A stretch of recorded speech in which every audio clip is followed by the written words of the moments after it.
in this highly industrial decade just how pure is our air. To what degree are we contaminating it by oil and gas fumes? Pollution and overpollution, unless checked, could so warm the earth in 200 years as to create a greenhouse effect. This land that is ours together is a great and a good land. It is in that spirit that I address myself to those great issues facing our nation which are above partisanship. Will your policies become more, say, pro-environment now? They've always been pro-environment. Anyone who allows political bickering to weaken our progress against pollution does a tragic disservice to every American. We have worked as one people for 25 years, as one people. One of the key strategies was to sow doubt about climate change science. There has been consideration both of the scientific certainties and uncertainties. We do not know how much effect natural fluctuations in climate may have had on warming. No one in the scientific community disputes that this would be catastrophic. The science is screaming at us. If we set our minds to it, we could in this country produce 100% of our electricity. I said before the world that we needed a strong global agreement. The United States will withdraw from the Paris Climate Accord. We're getting out.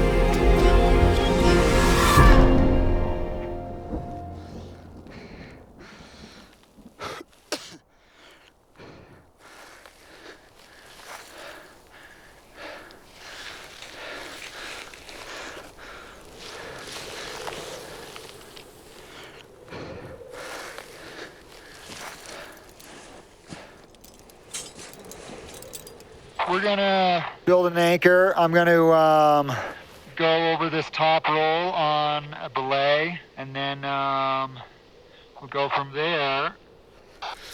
1, 2, 3. Woo!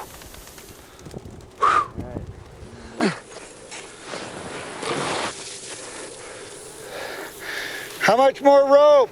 Yeah, that's probably your last turn. Okay. Off. All right, Jeremy. Be careful. 1, 2.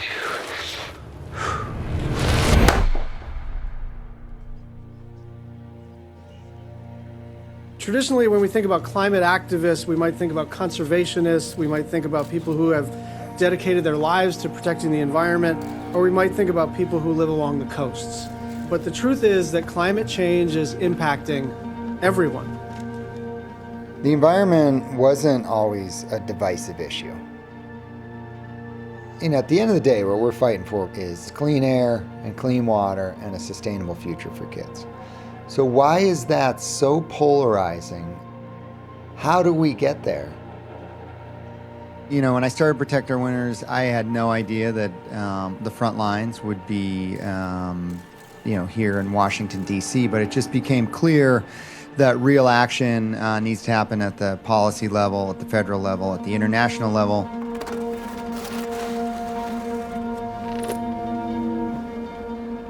Winter as we know it will be half in 2050. And by 2090, 80%, which means winter as we know it will be 3 weeks long. That is heartbreaking.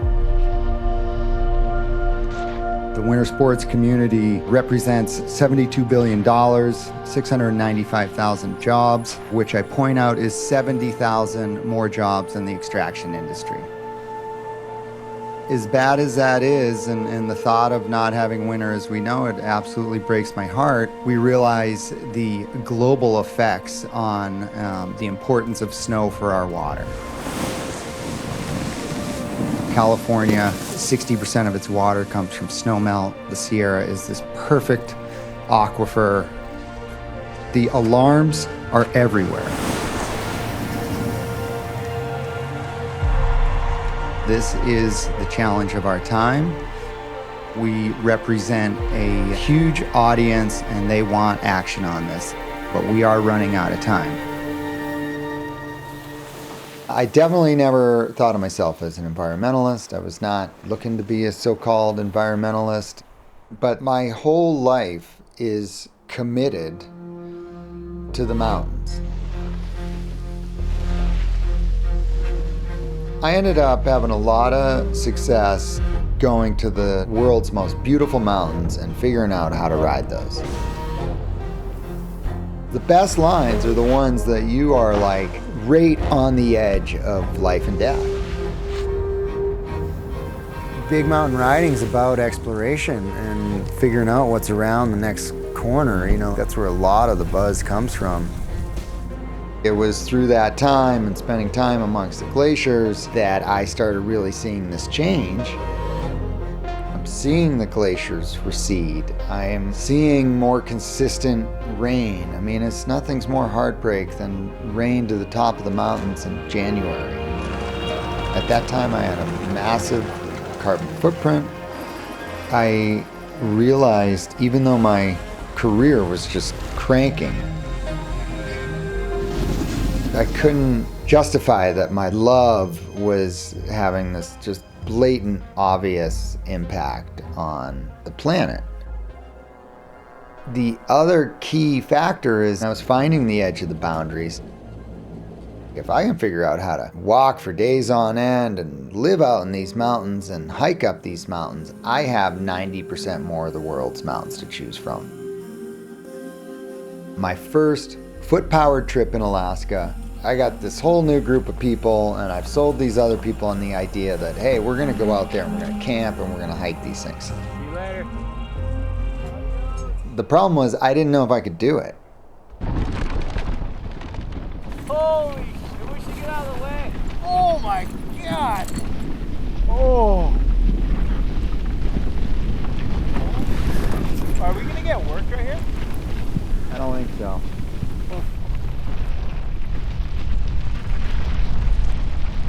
When we shifted to foot-powered snowboarding, it brought in so much more complexities, and in many ways it was more dangerous because instead of being on a slope for 1 to 2 minutes, we're on a slope for 1 to 2 hours.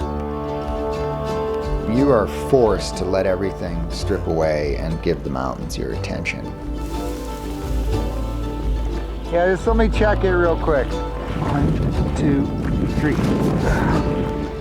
These windows of opportunity when this unridden, big, serious mountain is safe to ride, that window opens and closes with these really little subtleties. Dropping.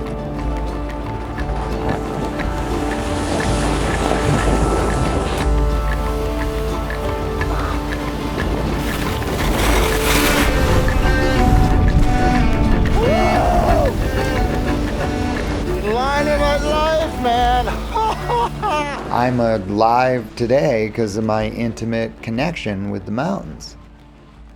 So naturally, I saw changes to the mountains, and it coincided with what scientists were telling me. As I've learned about the science and how critical snow is to humanity, I'm like, if we don't have snow, the least of our problems is going to be that a chairlift isn't spinning. The ripple effects on that and the disruption of that, I can't even imagine what that means on society on a whole.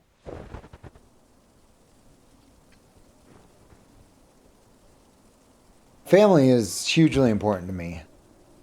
Now my highs in the mountains, they're generally tied to being out there with my kids. I really started thinking, like, what is the planet my kids are coming up in? Any parent wants to provide their kid with this safe, opportunistic, sky's the limit kind of life. The more that you look at the science, it's really clear that we are doing a major disservice to the kids being born today.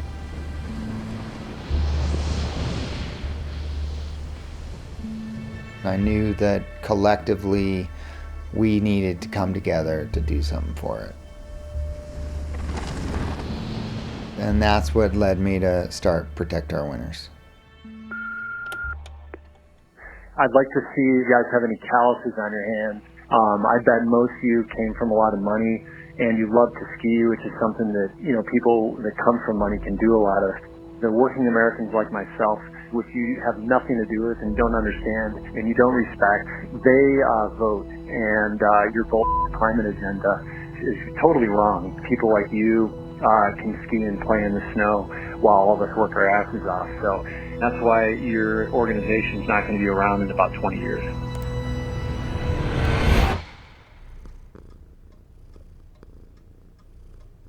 I hate conflict. I pride myself in always finding common ground with people over anything. My idea of a good time is not debating trolls out there. I mean, there's 413 comments on here. I don't even know where to start. Well, here's the classic. Yeah, you fly to Alaska and to Alaska Range, probably all over the world, and I bet you drive something that utilizes said fossil fuels on a regular basis, and those boards you ride have product made from fossil fuels as well. Hashtag hypocrisy, hashtag bandwagon, hashtag don't bite the hand that feeds you. Dude, don't say stupid crap, this planet is warming, with or without humans. It happens every 10,000 years. We all want to keep riding, bro. Coal is cleaner than wind generated. There's just no science. Why doesn't Jeremy Jones set an example and stop using fossil fuels himself? No more helicopter flights, synthetic clothing, or epoxy, or fiberglass. My response to that is I live a very examined life, chipping away at my personal footprint. It is important for us to embrace ways to reduce our personal footprint, but we also need large-scale systemic change to get the reduction that we need. It's just not getting there with just personal choice.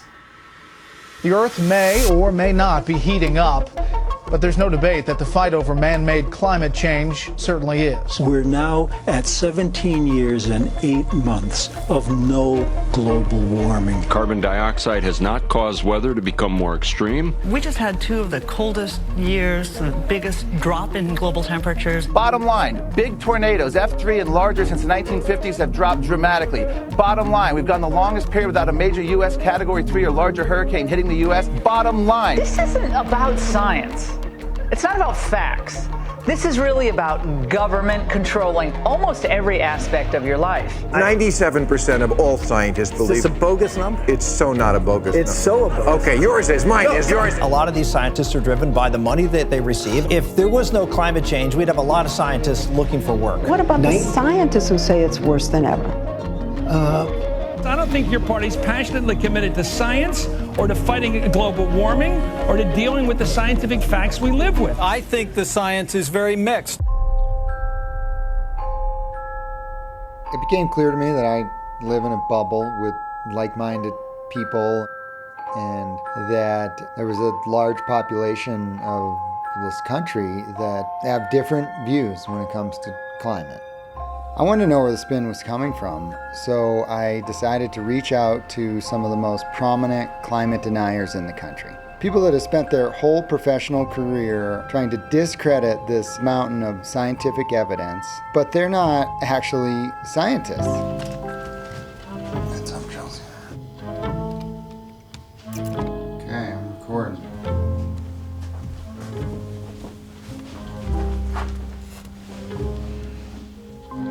Hello. Hey, Mark. How you doing, Jeremy? Hold on one second. I can't hear you. Let me get sound. You see me. You don't see me yet? I don't see you, though. I'd love to see you. All right. Awesome. Hold on. Oh, wait. I got you. Cool. All right. To kick things off, again, it's pretty clear that you don't believe in the impacts of climate change. And I guess just getting some background behind why. Well, good question. I won't go too far into my background, but essentially I come at this as an investigative reporter, not a scientist. I like to joke that I sometimes play one on TV, a scientist, but I look at climate as essentially a political movement using the latest environmental scare to lobby for politics. When you testified before the House Select Committee on Climate, that is one of the most anti-freedom, most regulatory things. They're excited about the prospect of government regulation. So that's where this debate goes off the rails. I mean, I couldn't agree more. The facts should not be political. Hate the fact that it's a partisan issue. I guess as you've dug into the science, I mean, what is science? gets in line behind the preferred policies. And we see this with the National Academy of Science. Oh, this is the body founded by Abraham Lincoln, this august science body. No, it's literally 100% dependent on government funding. Do you have kids? I have 4 kids. They are being taught that, my old 14-year-old Jeep is not a weather machine. It's not, SUV does not control the weather, that we are not in unprecedented times of any kind. And I tell them not to worry about climate 1 ounce. It's terrifying for me, what I'm seeing happening with snow. It's tough as a business. I worry about my kids. It keeps me up at night. The idea that we face a climate catastrophe is not happening. The idea of a climate emergency is a political construct. When I hear you say about the volatility, the extremes, that's called weather. That's called climate. It does that. You can't predict anything. It's just that when people tell you that, the climate's changing, we're causing it, this is a record here, it's meaningless. I think the important thing is to understand what it is that divides climate activists and climate skeptics. Really what it boils down to is, are we creating a climate crisis? Are we creating a climate where we have much greater negative impacts than positive impacts? You guys recognize that the Earth is warming. You're not sure what the most effective way to address that, or how much humans are playing a role in that? I think your question, it presupposes that a warming climate is bad, or a warming climate is something that we must fight. Where I live, we get our water from snow in the mountains. Not having snow would affect, our water source. Well, you make a few points there that we see statistics and facts that contradict this. So, for example, first of all, about the snow, if you go to the Rutgers Snow Lab, what they say is that for the past 30 years, the data that they have is that there's been increasing snow cover extent. Well, I guess just to back up that, I am not a climate scientist, but I am someone whose life literally revolves and watches every drop of snow fall in my range. The stuff I do in the mountains is really based around having a really good understanding of snow. And so it's easy if you think that if you've heard in the media or from other people, from activists, that global warming is causing a decline in snow, to therefore look around and try to get a little confirmation bias on that. But the evidence is what the evidence is. On average, the amount of snow cover that you're going to see today is greater than it was 10 years ago, is greater than it was 20 years ago, is greater than it was 30 years ago.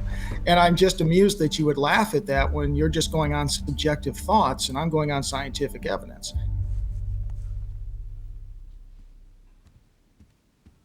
Misinformation and propaganda works because it's based in reality, but it's not real. Reading a scientific paper and pulling one fact that supports your narrative is how the game works. Because really, how many people read the science?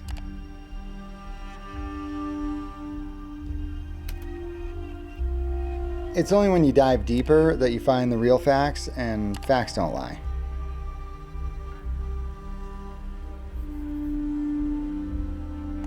Satellite data has shown a slight increase in snow cover in the fall, but the average snow cover throughout the year has decreased year after year after year. I've seen it firsthand, and I've heard it from real climate scientists. We can choose not to listen, or we can choose to do something, but we can't ignore the facts. It's science. The facts are the facts. So I have been talking recently to these professional climate skeptics, deniers, what have you, and the consistency of the messaging has been impressive. The fact that many of these people have the same talking points is not a coincidence. Almost all of them are funded through right-wing and libertarian think tanks, and those think tanks are themselves funded by the fossil fuel industry. So there's a very conscious and very deliberate effort to pump out disinformation. It's always been about discrediting the science, trying to make us think that the scientists don't know what they're talking about, or that scientists are just in it for the money or the attention. Besides trying to discredit the science, climate change deniers have really played on identity politics. They've tried to make conservatives think that they should not accept the evidence of climate change, because if they do, it will lead to higher taxes or bigger government. Have you had any success in changing someone's mind on climate? There are some people who are really, really recalcitrant, but in the middle, there's a very wide range of views. People who maybe kind of get the issue, but they don't really understand why it's important, or they've heard these things about maybe it's a liberal hoax, and so they're not that happy. And I feel like most of my work is in that space. It's trying to explain to people this is not a liberal hoax. It's not a hoax of any kind. Nobody invented climate change as an excuse to expand big government or raise taxes. But we have this problem, and now we have to figure out what the solution is. And then the other thing is just to remind people of conservative and Republican solutions. We have models of successful conservative interventions. And so then the question becomes, so why has the fossil fuel industry been denying these models? Why does the fossil fuel industry tell you that climate change is a hoax rather than telling you, oh, well, we could fix this with emissions trading just as we did for acid rain? And then that brings to the third important point, which is that this is a big lie, that it's actually a con game, that the reason we're confused and divided is because the fossil fuel industry has been trying deliberately to confuse and divide us. ExxonMobil is laughing all the way to the bank, making trillions of dollars in profits off this con game, and we're stuck paying the bill. We have to vote. We have to vote in people who will represent our interests and not the fossil fuel industry.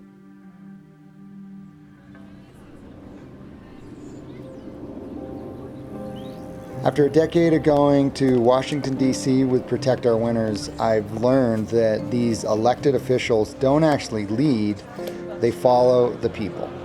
And there are a handful of purple states that are equally divided, Republican or Democrat, that can go either way.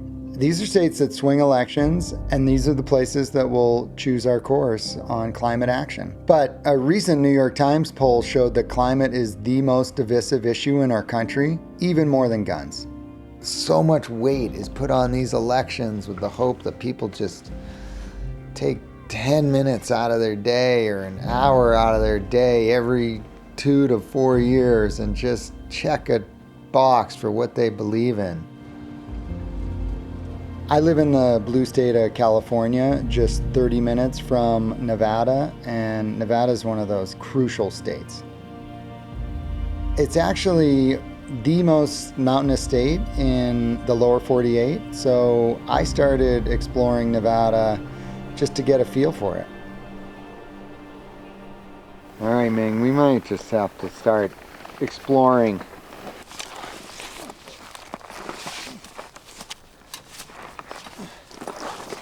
Oh, I just really missed carrying a heavy pack. As a country, we used to agree that the environment was worth protecting. Conservation used to be a bedrock issue for conservatives not that long ago.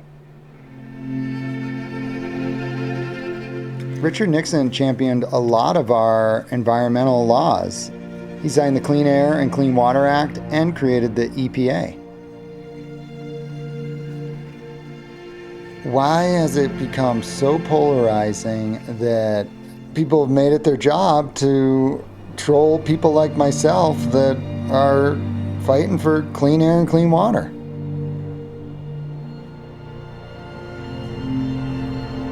It's just amazing how divided we have become.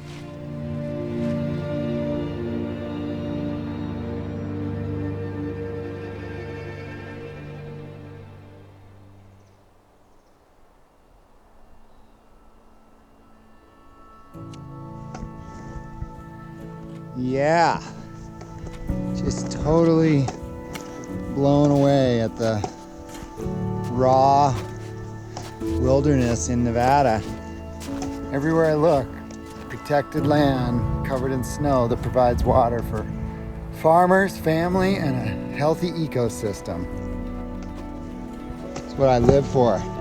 Seeing new mountains, picking out what really calls your name and figuring out how to climb them.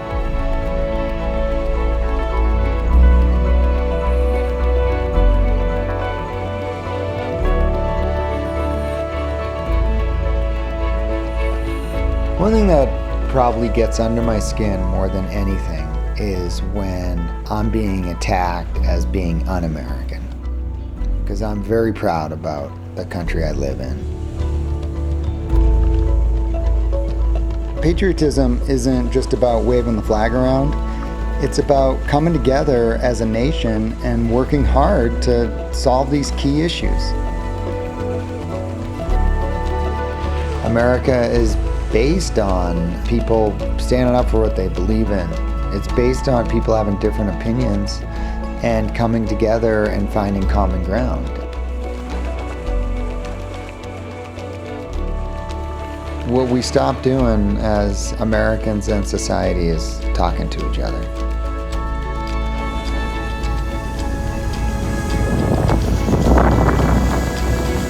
Big badass mountains. Love my Nevada board. The whole point of the climate change advocate alarmism is shame, to get you to stop behaving in ways they say are destroying the planet. That's how they've succeeded in it. They run around. I always wondered if we are as divided as they say we are. I think everyone wants a clean, healthy environment for their family. We just gotta figure out how to get there. I decided to go to one of the most conservative counties in rural Nevada and talk to these people that love the mountains as much as I do.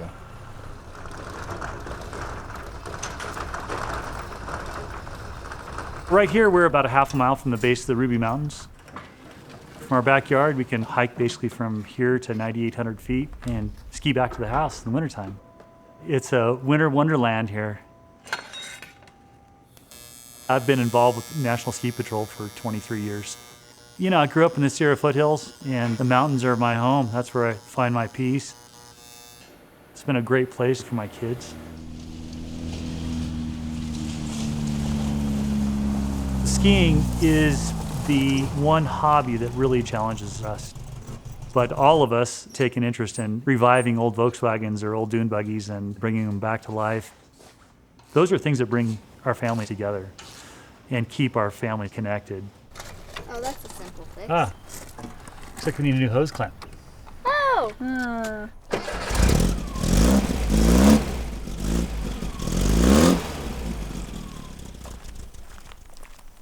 Many of my friends have been born and raised here. I think coming from a place that's very different than this has given me a lot of insight. Like, the cool thing around Elko County is trucks, horses, and cows. I mean, I agree those are all cool, but there's a lot of other cool stuff too. Skiing, rocks. I don't think anyone else in my class of like 200 is going into geology.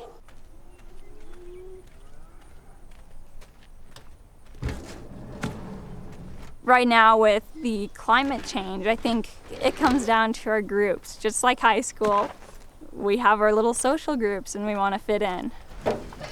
If you agree with another group's perspective, your group might say, hey, we don't like that, and kick you out. I think a lot of people don't speak up. They just go with the group mentality of, they believe this, so I will also.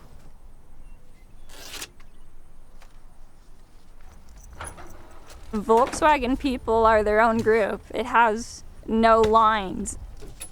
They share a love of driving their old tin cans. Skiing is very similar. They come from all different backgrounds, all different beliefs, but when it comes down to it, like, skiers just want to ski. I'm psyched to be at your home mountain. Yeah, this is the Big Elko Snow Bowl. Patrolled here for a long time. It's definitely a great place for local families to learn how to ski. We have our one chairlift. And how much is the lift ticket? $20 for a lift ticket here, $20 for a rental. And if you're just doing the rope tow and you're just getting going, it's cheaper yet. What's up, Justin? Nice to meet you. God, pleasure to meet you. You're a geologist? Yeah, that was what I went to school for. Mostly what I'm doing now is project management in mining. Yep. Both here and doing quite a bit over in Kazakhstan as well. Wow, there's some mountains there, huh? Yeah.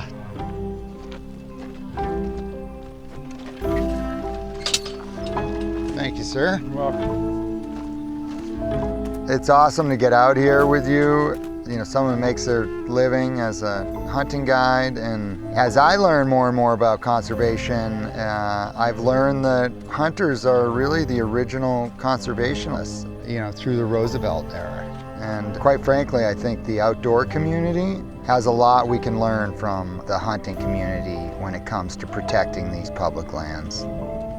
What were you doing when you were boring holes underground? Yeah, so in New York, they were fixing the old aqueduct that supplied 500 million gallons a day to New York City.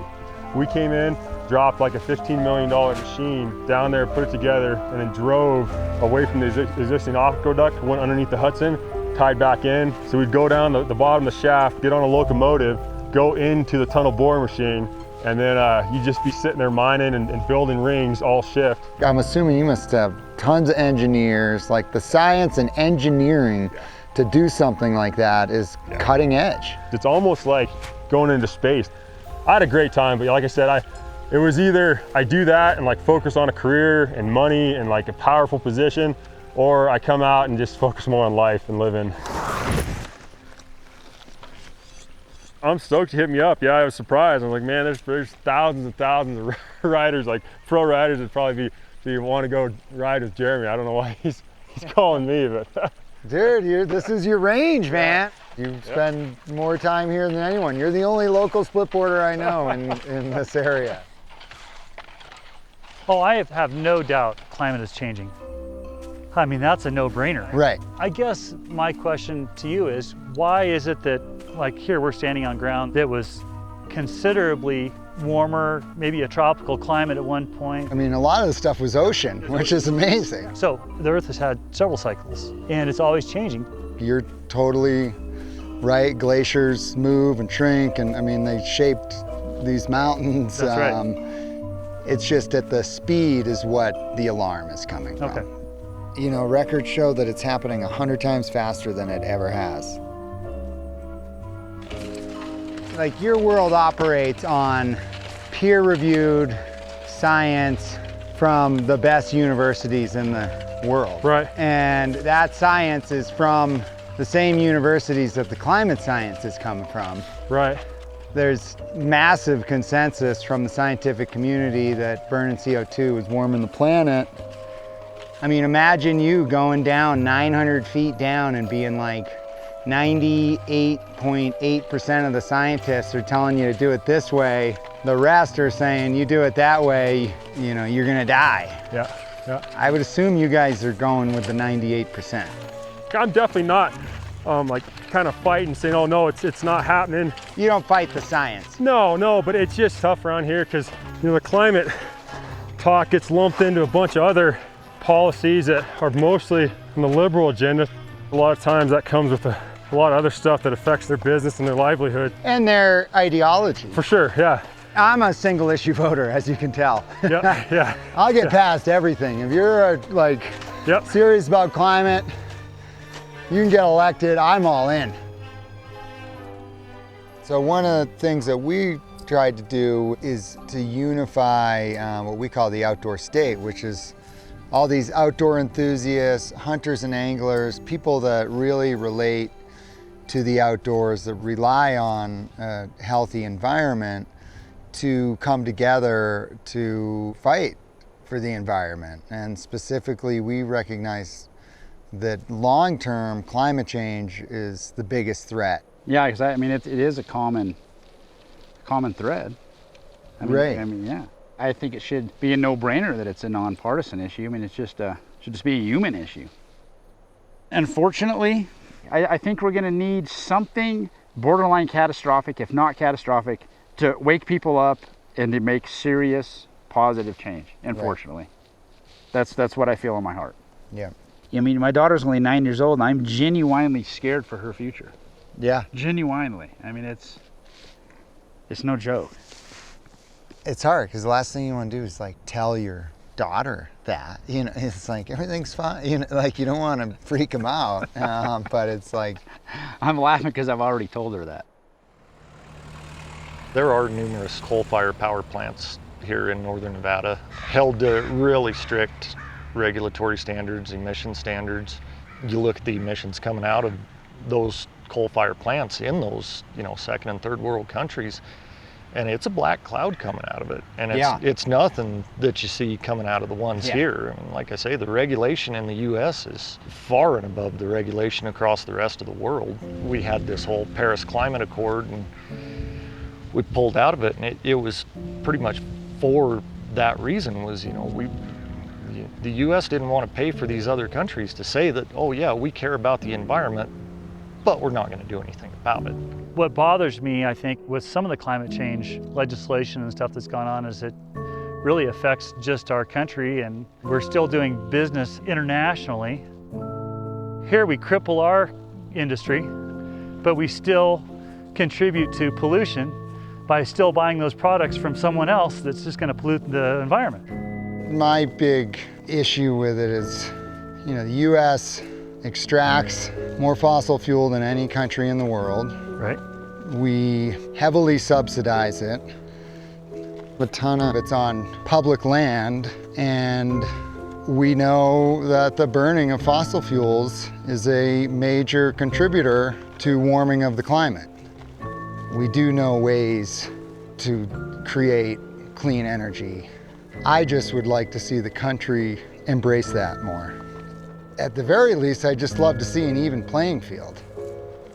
It's going to have to be phased out eventually, right? You know, just because, I mean, we're going to run out of those resources. I mean, the main word there is transition, and you know, it's not a light switch. You can't just shut it off. And 100%. There's not a single plan out there that says like, shut off all coal and oil tomorrow. It's this. Depending on who you listen to, yeah. I mean, there are some, and there's radicals on either side. Right. In reality, everybody's probably looking at something down the middle that everyone can agree on, but you know, politics has become a game recently, and sporting event. Yeah, exactly. Cage fighting. Yeah. I think the big thing is the solutions for it, you know? Yep. That's where people get hung up, I think, and it's easier to blame, like, there's no problem. Well, I think debating solutions is a great debate. Right. We have half the country that is poking holes in the science when we need 100% of the people figuring out solutions. Yeah, no, for sure. You know, I like to think about it like climbing a mountain. Like, I'm not saying we have the summit ridge. We have our Hillary step to equate it to Everest figured out, but we know which way the summit is. Yeah. And we're still in base camp arguing about how to finish the summit ridge. Yeah. And it's like, maybe we should just start walking to Camp 1. We definitely know how to get to Camp 1. We actually know how to get about 3/4 of the way. No, let's start just going one step at a time. Yeah. You know, I think there's a lot we have in common. Yeah, I agree. I mean, you're hunting in the mountains, as I am. I'm just hunting for different stuff. Yeah, you're hunting for the ultimate tern, I guess, and I'm hunting for the elusive mule deer. I don't know if I could take the shot, because full disclaimer, I don't eat meat. Well, full disclosure, I'm a carnivore, so I'll take the meat.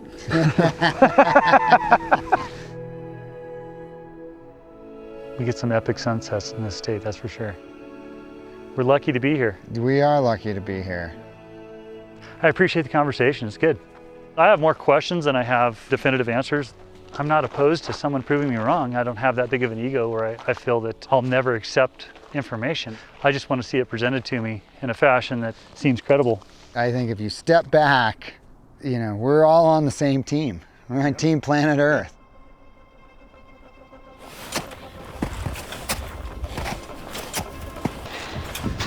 Classic coolie. Yeah, man, we're doing it. Love this stuff. Yeah, it's great. You got a nice backyard, Danny. That's right. What dreams are made of.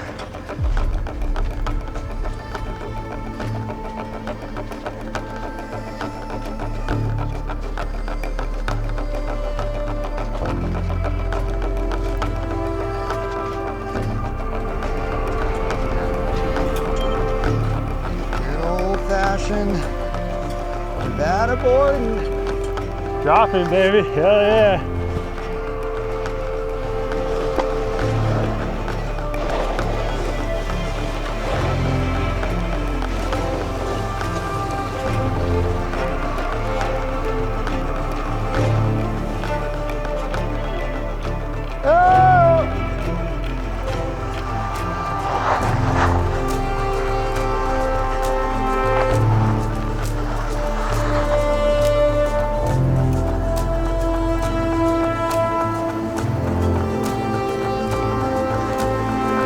Yeah, buddy.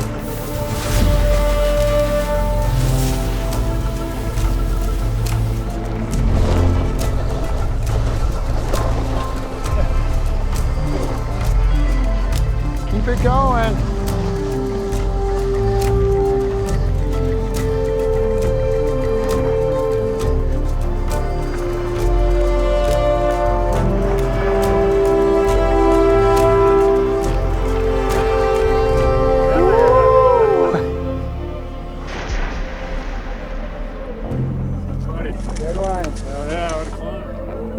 You wouldn't think that hard rock miner from Northeast Nevada, a pro snowboarder, California, whatever, really meet up, talk about everything, and go snowboard in the mountains. That's not something that's normal. But it's the type of communication and interaction that I think we need to get out there more, get different opinions. Coming from a bigger city or from a different state, you got different things that push your buttons, different things that's important to you.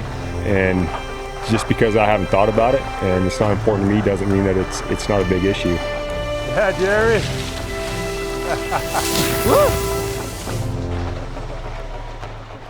I met some great people in Nevada, even made some new friends, had some great conversations, and it turns out we are a lot closer on many of these issues.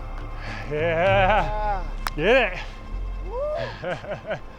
But the heartbreaking reality is that unless some conservative leaders change their mind on climate, there's no candidates that these conservatives who care about the environment can vote for.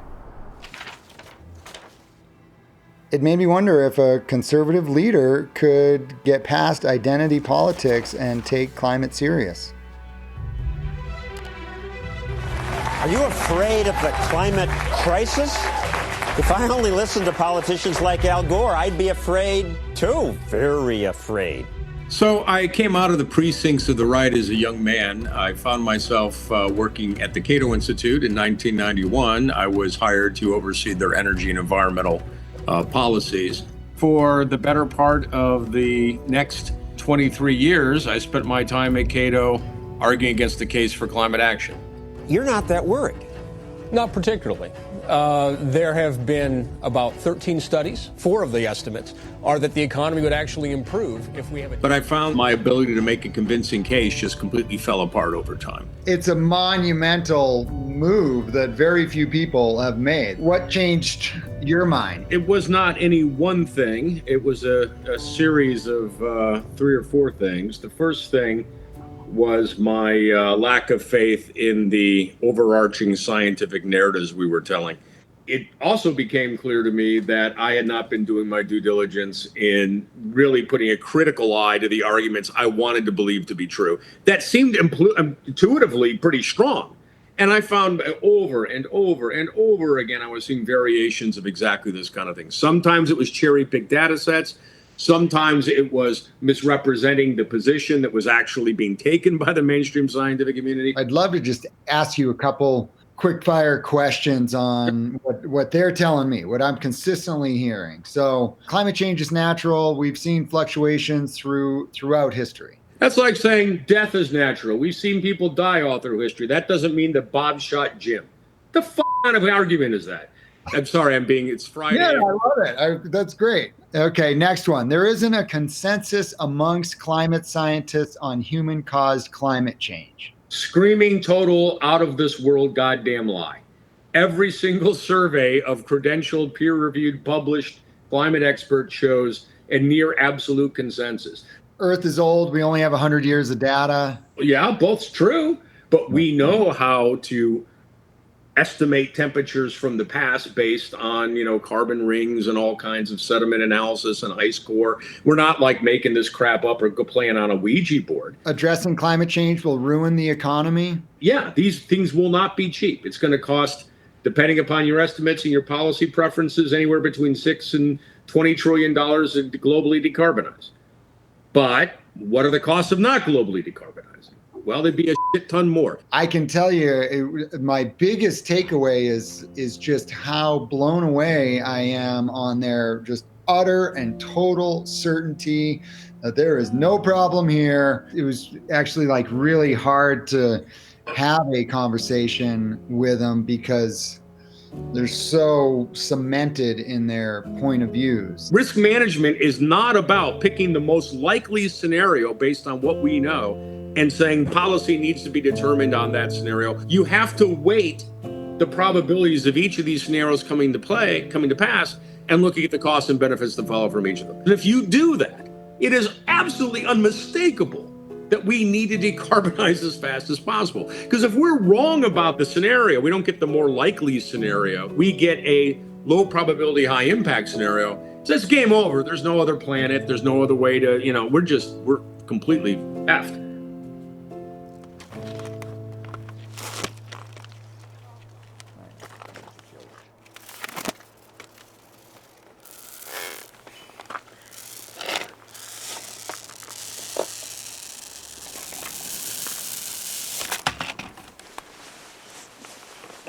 Right in here.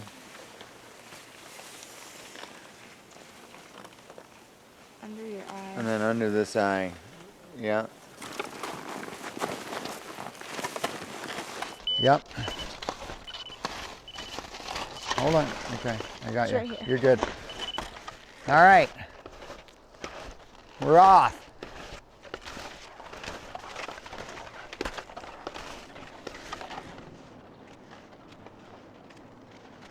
So we want to move through the convex rolls with speed and kind of be a little light on them. And then, Cass, with your line, I want to dial you in with the cornice entry. There will be slough, so if you do have to stop or you fall or something in the fall line, expect some slough coming down on you. 3, 2, 1, drop it!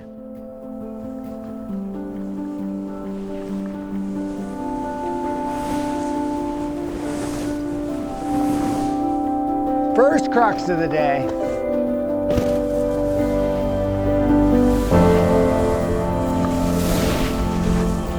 Mia Jones, drop. Oh, it makes a nice heel turn into a toe turn. Yeah. Nice air.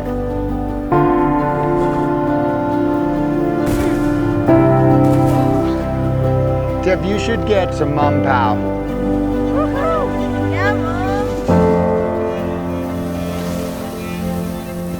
It's not hard to understand what's at stake here. But sometimes you gotta step back and realize what the fight's all about. We don't have to agree on everything, but we do need to stop arguing and start working together on solutions. We have an opportunity to make real change. Change is scary, but change is constant. And with change comes opportunities. Cass. Yeah. Are you going cornice or the rock, or are you cross? Cornice. Okay, make sure you have your direction perfect. Ready?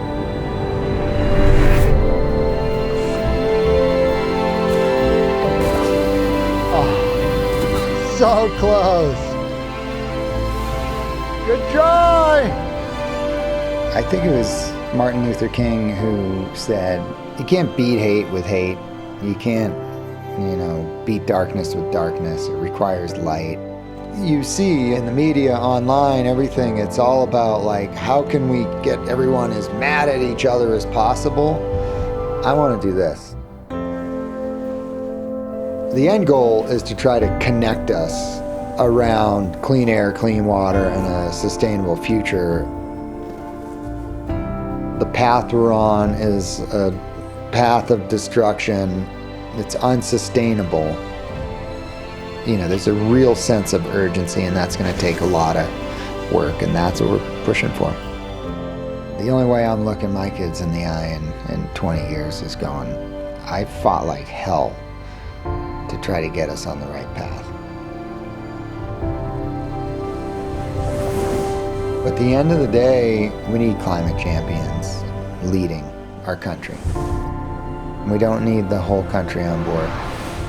We just need 51% in the right places. And if I can do that, one voter at a time, that's how it starts. Just like climbing a mountain, one step at a time, one voter at a time.